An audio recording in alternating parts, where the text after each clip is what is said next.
est pris en compte.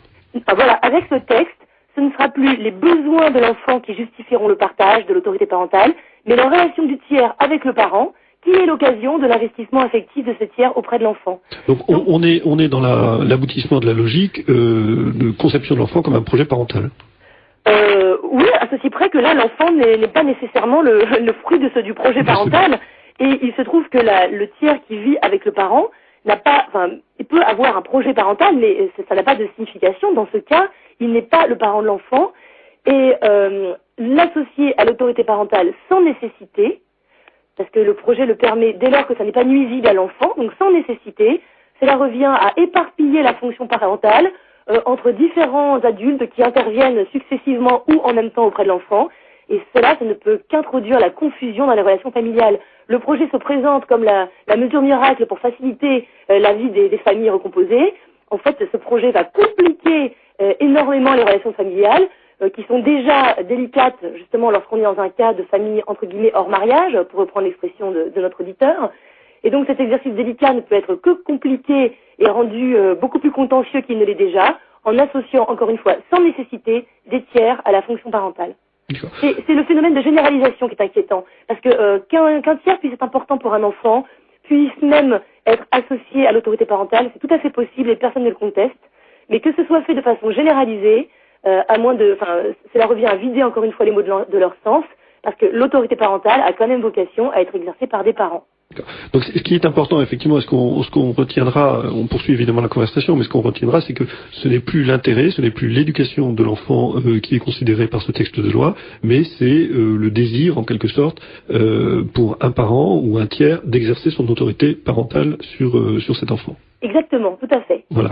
Alors, il y a un autre point qui me semble important et que l'on n'a pas abordé encore, mais on poursuivra au-delà, c'est la substitution dans le Code civil au terme père et mère du terme parent. Ça me semble un point, une sorte de révolution anthropologique, si j'ose dire. Bon, disons que en soi, si on devait en rester là et qu'on était dans un contexte normal, parler des pères et mères ou des parents, c'est exactement la même chose, parce que les parents sont les pères et mères. Mais étant donné le contexte, on sait très bien que si on commence à réécrire le Code civil, c'est dans le but, comme l'a dit Béatrice Bourges, de déconnecter la notion de parenté de la référence biologique aux pères et mères. C'est-à-dire que la parenté ne se réduit pas à la biologie. Il y a des enfants qui sont, les enfants adoptés ne sont pas les enfants biologiques de leurs parents, et ce ne sont pas les seuls. La parenté ne se réduit pas à la biologie, mais en revanche, elle se définit en référence à la biologie. Et donc la biologie qui contient cette idée de différence sexuelle des parents. Donc le mot parent, en lui-même asexué, permet justement de déconnecter l'idée de parenté de cette référence à la biologie, et cela facilite le fait de considérer comme parent la personne qui s'investit auprès de l'enfant, alors même que non seulement elle n'a pas engendré l'enfant, mais qu'en plus elle n'aurait pas pu l'engendrer. Je lis l'association, enfin le communiqué de l'inter-LGBT, donc c'est le communiqué du 3 mars 2009, qui se satisfait que les notions de père et mère soient remplacées par le terme parent dans 2 des articles du Code civil, et je cite l'inter-LGBT, donc est satisfaite que cette difficulté à sortir du cadre traditionnel soit bel et bien levée. Il reste, pour être plus complet, à le faire pour tous les articles qui conservent la seule notion de père et mère au lieu de parent, et ce, au-delà des seuls articles du Code civil cités par l'avant-projet de loi. Donc il y a quand même une vraie volonté. Est-ce que ça n'était pas aussi quand même l'une des revendications de ces associations de remplacer donc père et mère par parent, et pour faciliter en fait le mariage homosexuel? Écoutez, je ne sais pas quelles étaient exactement les revendications de ces associations, parce que je n'ai pas vu ce qu'elles ont revendiqué devant les ministères, mais on peut très facilement l'imaginer, parce qu'en fait elles s'en vantent, elles s'en vantent dans les médias. Effectivement, dès lors que le beau-parent est traité exactement comme un parent, vous n'avez plus qu'à enlever le mot beau, et puis vous avez le parent tout court. Voilà, la référence au sexe ou à l'altérité sexuelle ayant disparu, on peut concevoir qu'une mère célèbre un jour une union entre 2 personnes de même sexe. Vous avez parlé tout à l'heure qui était le mariage sans la filiation, se retrouve un contrat d'union civile avec de fait la filiation, donc il devient un mariage avec filiation, exactement comme l'a dit Béatrice Bourges. Voilà. Mais d'ailleurs, en plus, on peut ajouter que même d'un point de vue technique, les articles dans lesquels il a été procédé à cette modification, de remplacer père et mère par parent, ne s'en trouvent pas améliorés dans leur formulation, parce que ces mêmes articles, justement, emploient à 2 lignes d'intervalle, du coup, le mot parent dans 2 sens différents.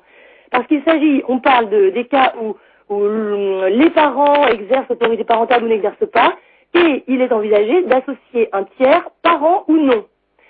Ou bien alors choisi de préférence dans la parenté, ou parmi les parents. Donc on emploie le mot parent au sens père et mère, ou au sens parent, enfin plus large, de membres de la parenté de l'enfant. Ce qui fait que on se retrouve à employer dans un même article le même mot parent, avec deux significations différentes, et même d'un simple point de vue de la compréhension de l'article, je vois pas du tout ce qu'on a à gagner. Oui, en tout cas, les magistrats auront peut-être beaucoup de travail pour essayer de démêler le contexte permet de saisir le sens à chaque fois qu'il faut donner à ce mot parent, mais en tout cas, on ne peut même pas s'abriter sur le fait qu'il s'agit d'une mesure pour améliorer la formulation des articles du Code civil. C'est exactement le contraire. D'accord. On est saisi d'une question d'un auditeur, peut-être avez-vous des précisions dessus. Dans le cadre de cette émission, il faudrait évoquer les problèmes juridiques que cela peut provoquer dans le cadre de la transmission du patrimoine. Là, on est sur un problème plus vaste qui consiste également à donner de plus en plus de droits, y compris aux partenaires d'Apax en matière de transmission. En fait, l'idée, c'est que la transmission des patrimoines est favorisée dans la parenté, dans la famille, sachant que la famille est fondée sur la parenté, donc les liens du sang, ou sur l'alliance, les liens de mariage. Le droit des successions en est l'exemple type. Les droits de succession, les frais, les impôts, sont les moins élevés lorsqu'il s'agit de membres de la famille, donc d'enfants, de descendants, de parents plus éloignés, ou de membres de la famille fondés sur la parenté, ou sur l'alliance lorsqu'il s'agit du conjoint. En effet, le conjoint est exonéré aujourd'hui de tout droit de succession. Bon, la loi en 2007 a déjà étendu cette exonération aux partenaires pacsés, et en fait, étant donné que des personnes qui ne sont pas de la famille peuvent aujourd'hui hériter sans payer de droits, et bien du coup, d'autres personnes qui ne sont pas de la famille aimeraient pouvoir faire la même chose. C'est ce qu'a dit Tudor-David tout à l'heure. Dès lors que quelque chose est possible, alors qu'on le revendique, alors que lorsqu'il était acquis et admis que les personnes qui ne sont pas de la famille doivent payer des impôts de succession, eh bien tout le monde trouvait ça normal. Mais dès lors que certaines n'en payent plus, alors du coup, d'autres revendiquent de faire la même chose. Alors on est dans une logique de surenchère que l'on décrivait tout à l'heure. Ben voilà, mais ce qu'il y a, c'est qu'au bout d'un moment, du coup, si tout le monde reçoit le même traitement, ce n'est plus d'égalité, c'est de l'inégalité, parce que les personnes qui ne sont pas dans la même situation n'ont pas à être traitées de la même manière. Et concrètement, pour répondre à la question d'auditeur, le entre guillemets beau-parent ne peut pas transmettre son patrimoine à l'enfant qu'il élève avec le parent avec lequel il vit. Enfin, l'enfant ne bénéficie pas de droit dans la succession de ce tiers, parce qu'il n'est pas son enfant. Donc si on veut que l'enfant hérite de ce tiers, il faudra une manifestation de volonté, il faudra un testament. Donc c'est tout à fait possible, à ceci près que le legs, qui résultera du testament, sera taxé comme un legs fait à une personne non parente, c'est-à-dire assez lourdement taxé. Mais même si l'on veut réduire les droits de succession dans ce cas, c'est au droit fiscal de prendre des mesures pour alléger les impôts, et ce n'est pas au droit civil de torturer les notions de parenté et de parents pour permettre à des non-parents de bénéficier des avantages fiscaux réservés aux parents. Très bien, mais écoutez Aude, merci pour cet éclaircissement juridique, quelle que soit la complexité des termes, et on comprend bien que les juristes vont devoir éplucher ces textes avec beaucoup d'attention. Vous savez, les juristes n'ont pas beaucoup de travail parce que la loi du 4 mars 2002 leur donne déjà toutes les solutions qu'ils connaissent très bien. Et en fait, ils sont tout étonnés de retrouver les mêmes dans l'avant-projet. Enfin, on n'est pas dépaysés. Bon, très bien. Mais écoutez, merci beaucoup. Et sans doute à très bientôt sur cette antenne. Merci, au revoir. Au revoir, Aude. Merci, Aude Merkovitch. Bon, écoutez, là, je pense qu'effectivement, on a quand même une consultation juridique qui nous permet d'y voir un petit peu plus clair. On parle beaucoup quand même, Tudor-David, vous parliez des risques que ces projets faisaient courir pour les enfants, hein, et notamment pour leur équilibre en quelque sorte. Mais c'est vrai que, là encore, les partisans de ce projet disent, mais d'une part, les familles dont on parle existent, et d'autre part, alors il y a toujours un argument, mais au sein d'une famille hétérosexuelle, il peut y avoir des enfants battus également. Mieux vaut un enfant élevé avec amour au sein d'une famille homosexuelle. Vous avez écrit, Béatrice Bourges, un livre pour réfuter un certain nombre de ces arguments, dont vous allez me rappeler le titre à l'instant. L'homoparentalité en question et l'enfant dans tout ça. Voilà, et qui est paru aux éditions du Rocher en mai 2008. Voilà, très bien. Donc, qu'est-ce que vous répondez à ce type d'argument quand on dit, voilà, l'enfant, nous faisons cela pour que l'enfant s'en porte mieux?